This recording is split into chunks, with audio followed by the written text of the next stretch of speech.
Trade deal okay, ఇండియాపై reciprocal టారిఫ్లు 25 నుంచి 18% తగ్గింపు. Trump ప్రకటన. రష్యా ఆయిల్ కొనుగోలును ఆపేస్తామని ఇండియా ఒప్పుకుంది. తమ వద్దే వెనిజువేలా చమురు కొంటుందని వెల్లడి. ట్రంప్కు 140 కోట్ల భారతీయుల తరపున బిగ్ థ్యాంక్స్ మోదీ.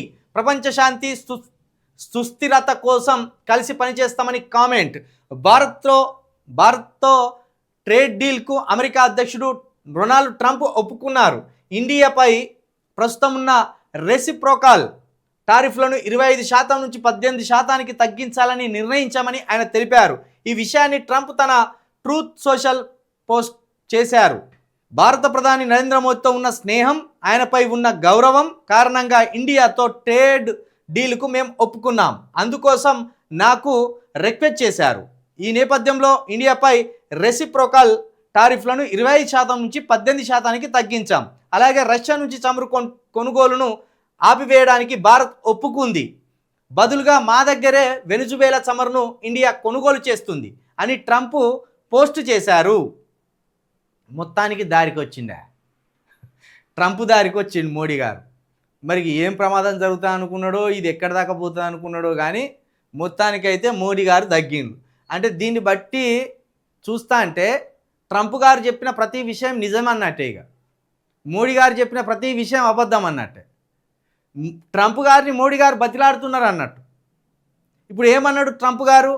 సింధూర్ ఆపరేషన్కి సంబంధించి, సింధూర్కు సంబంధించిన యుద్ధానికి సంబంధించి నేనే ఆపమన్నా, నన్నే బతిలాడిండ్లు, నన్ను బతిలాడితేనే దానికి సంబంధించి పాకిస్తాన్తో నేను మాట్లాడినా, ఇండియాతో నేను మాట్లాడినా అని చెప్పిండు. అప్పుడు మోడీ గారు ఏం మాట్లాడలేదు. ట్రంప్ గారు మాట్లాడడం ఆపేసినాక 15-20 రోజులకు ఎవరి మధ్యవర్తిత్వం లేదు, మనమే పాకిస్తాన్ మెడలు వంచినాం, సింధూర్ ఆపరేషన్ తోటి యుద్ధం చేసినాం, నెగ్గినాం అన్నాడు. కానీ అప్పుడు ట్రంప్ గారు ఏమన్నాడు? భారత్ పాకిస్తాన్ యుద్ధాన్ని ఆపింది నేనే అన్నాడు. ఇప్పుడు రష్యాతోటి చమురు కొనుగోళ్లను కూడా ఒక్క దెబ్బతోటి ఆపేసి మోడీ గారిని దారికి తెచ్చుకున్నాడు. లేకపోతే ఇది ప్రమాదం సుమా. ఇప్పటికే 95 రూపాయలు అయింది డాలర్. $1 ఇస్తే 95 రూపాయలు ఇవ్వాలి మనం. ఇది ఏ పతనానికి దారితీసో ఏందో కానీ మళ్ళీ ఏమంటాడు?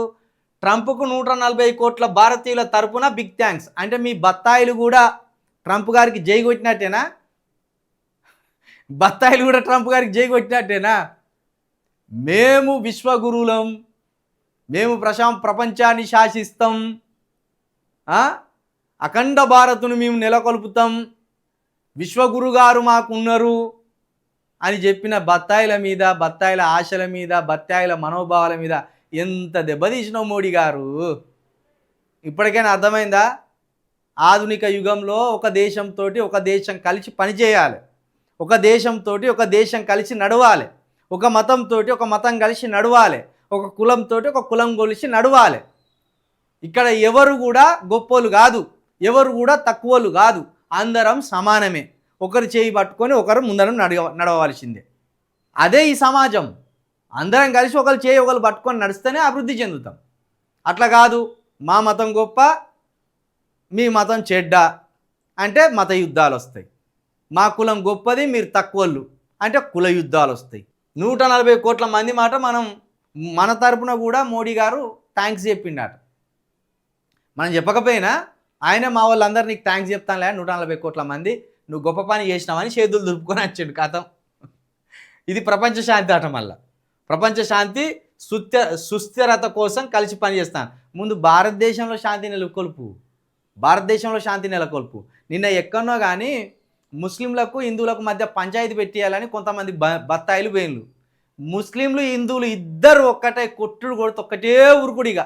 నేను ఒక వీడియో వైరల్ అవుతాను, కట్టెలు పట్టుకొని పోతారు కొంతమంది బత్తాయిలు, అటు హిందువులకు ఇటు ముస్లింలకు మధ్య మెల్లగా గొడవ పెట్టి అక్కడ ఏదో క్యాచ్ చేసుకోవాలని పోయింది.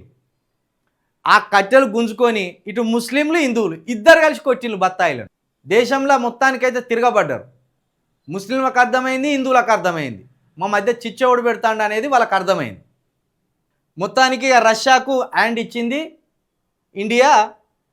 అమెరికాతోటి చెట్టాపట్టాలు వేసుకొని షేలు పట్టుకొని మొత్తానికి ఇట్లా విక్టరీ సింబల్ చూపెడుతున్నారు మన మోడీ గారు, అదేవిధంగా ట్రంప్ గారు. ఇది మనకే మంచిదిలే, కొంత రూపాయి విలువ కూడా మరి పెంచే ప్రయత్నం చేయరు.